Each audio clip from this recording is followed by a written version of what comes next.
రేవంతన్ sir అప్పట్ల కొడంగల్లా పేదోళ్ళ భూములు గుంజుకొని వాళ్ళ మీదనే కేసులు పెట్టిండు కదా.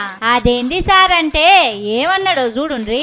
ఇవాళ నేను 1100 ఎకరాలు ఆడ భూసేకరణ చేసి తొండలు గుడ్లు పెట్టని భూములను ఇవాళ ఏదైనా ఏజో పారిశ్రామిక వాడ తీసుకొచ్చి పరిశ్రమలు తెస్తే మా పిల్లలకు ఉద్యోగాలు వస్తాయి, నా ప్రాంతం అభివృద్ధి జరుగుతుంది. నేను ముఖ్యమంత్రి అయినా కాబట్టి వాళ్ళకి కృతజ్ఞత తెలుపుకోవాలని నేను ప్రయత్నం చేస్తే కొంతమంది రౌడీ మూకల్ని తయారు చేసి పైసలు ఇచ్చి కలెక్టర్ని ఆర్డీఓని అధికారులందరినీ ఇష్టం వచ్చినట్టు కొట్టిరు. తొండలు గుడ్లు పెట్టని భూములు తీసుకుంటే కార్పాటోళ్ళు లొల్లి చేస్తుండని ఆయన మాట్లాడిండు. అప్పుడే ఈ అక్కలు మూతోడి జవాబిచ్చిండ్రు. పచ్చని పంటల భూములను పట్టుకొని తొండలు గుడ్లు పెట్టని భూములంటవా అని దుమ్ము దులిపిండ్రు.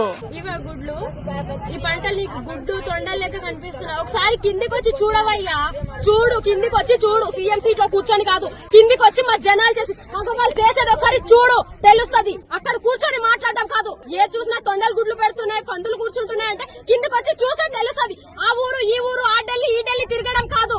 ఇక ఇవాళ కేటీఆర్ సారు కొడంగల్ పోయిండు కదా.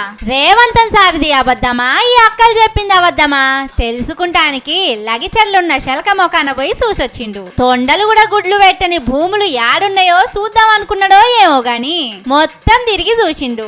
ఆయన ఫోన్లోనే వీడియో కూడా తీసిండు. కానీ ఎటు చూసినా శలకలు మడికట్లే కనిపిస్తున్నాయి. రోడ్డు పంటున్న ఇంత మంచి పొలాల్లా కంపెనీలు పెడతామంటే ఎవలుకుంటారు చెప్పుండ్రి. రేవంతన్ సారు ఎన్నడన్నా అటు దిక్కుపోయి చూసిండో లేదో జరా వీడియో ఆయనకు కూడా పంపుండ్రి. ఎందుకంటే అవి తొండలు కూడా గుడ్లు పెట్టని భూములని కొడంగల్లున్న వాళ్ళన్న తిరుపతి రెడ్డి అబద్ధాలు చెప్పినట్టున్నాడు. తమ్మునికి తెలియకుండా పచ్చని పంటల భూములను గుంజుకునే ప్లాన్ వేసినట్టున్నాడు. జర మీరు ఈ వీడియో పెడతానన్న చూసి నిజం తెలుసుకుంటాడు. లగిచర్లోళ్ళ కోసం ఈ ఒక్క పని చేయండి సారు.